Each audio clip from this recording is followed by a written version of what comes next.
Hello everybody and welcome to this introductory video. Today I will be talking about ethical hacking and I will also introduce you to the course itself. So first off, you might have noticed that the term ethical hacking is composed out of two words. You have ethical and you have hacking. Now hacking, uh, the definition of hacking is quite broad. I mean, it encompasses a very wide range of activities. However, if you actually go to any of the online dictionaries pretty much, and if you type in the term hacking, generally it will say that it has something to do with computers. I cannot say that that is not true. However, that is only a small portion of the definition. Rather, instead, the act of hacking is actually having any system, and I mean any system, not just a computer system, not just a digital system. In fact, the system doesn't even need to contain any electronic parts. So, literally any system, having it do something that you intended it to do as opposed to what it was designed to do. Now, here is one short example that has been cited over and over again. You have a lock, basically. You have a door lock in your house. Everybody has one. Well, I sincerely hope that you have one.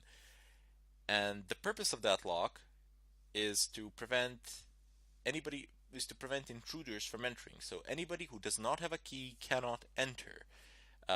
People enter without a key anyway because they pick the lock and then they enter, and that itself could be considered an act of hacking, also an act of burglary, but that's another subject.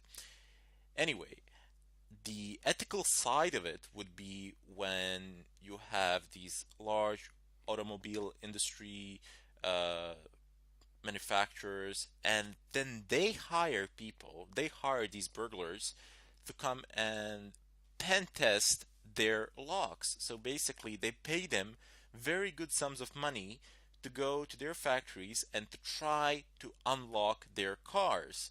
Uh, this doesn't need to apply only to locks for cars, it can also apply for your door locks. Manufacturers of pretty much all sorts of locks, they hire people to actually try and pick lock them, and then if they succeed doing it, and if they succeed, they pay them a very good sum of money. I do believe that prices for one car manufacturer, they went up to 1 million euros if you manage to break their locks. But what I'm trying to say here is that they have the ethical side of it would be when you have a permission to do it, when it's within the constraints of the law. And the act of hacking itself can be within the constraints of the law, but doesn't necessarily need to be. Anyway, we will not be focusing on those types of locks today, or during this course. During this course, I will teach you how to penetrate networks, how to exploit systems, how to break into computers, how to compromise routers, etc. You will be after you've finished this course, after you've absorbed all the information in it, you will gain the ability to do some serious damage. Now, because of that, I wish to give a disclaimer here. So first off, I do not encourage any sort of illegal activity. Furthermore, I strongly advise against it and I am against it. So you do not have any legit need to do anything that is against the law with the knowledge that you're going to get during this course, because you're going to get some pretty good knowledge and you can abuse it very easily. It's not that difficult to abuse it. The opportunities are everywhere. They're endless because people tend to use insecure systems, or they use secure systems but they don't know how to operate or configure them, and then in turn those secure systems become insecure. But what I'm trying to tell you is there really is no need. I mean, if you want to do it for the money or something like that, you can make the same amount, if not more, in a perfectly legitimate way.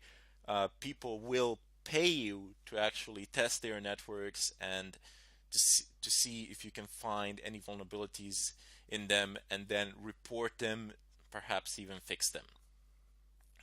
So, however, if you do decide to do something against the law in any country, I am not responsible for it.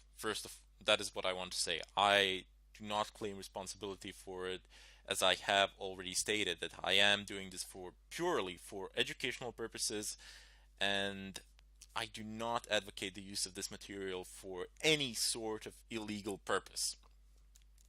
Now, I hope you understand why I had to make this disclaimer, and I this is not what I said. These are not just empty words. I really do stand by it, and that is my philosophy as well. In any case, during this course, I will show you numerous examples, methods. You will need some prerequisites over which I will go in the next tutorial. But you're in for a ride, so sit down, be patient. That is a very important thing in this line of work. Patience, because everybody has, everybody out there, if you are looking at this tutorial now, if you've typed in the term ethical hacking, I'm guessing that you've seen I'm guessing at some point of time in your lives, like myself, you have seen a movie that involves some sort of hacking with computers, and you see this terminal, and you just see them typing in something there, and it just basically works. It works within 5 minutes or something like that. Let me tell you something. That has nothing to do with the real world, or very little to do with the real world. In the real world, people spend countless sleepless nights trying to do something, trying to obtain access, trying to bypass a password protected file or something of a kind in a server, trying to escalate privileges, trying to inject in a SQL injection or something of a kind. And they not only spend countless sleepless nights doing it, but they also spend a long time planning, preparing, and getting a general idea of what they can do, how they can execute an attack, etc. These are not things that you will be able to do within 5 minutes after you sit and open up your computer, your desktop computer, or whatever. You will need time, you will need patience, but above all, you will need to be curious.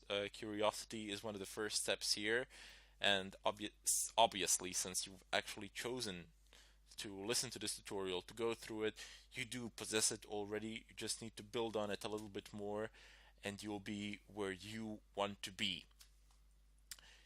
In any case, I hope to see you in the next tutorial, and I bid you farewell.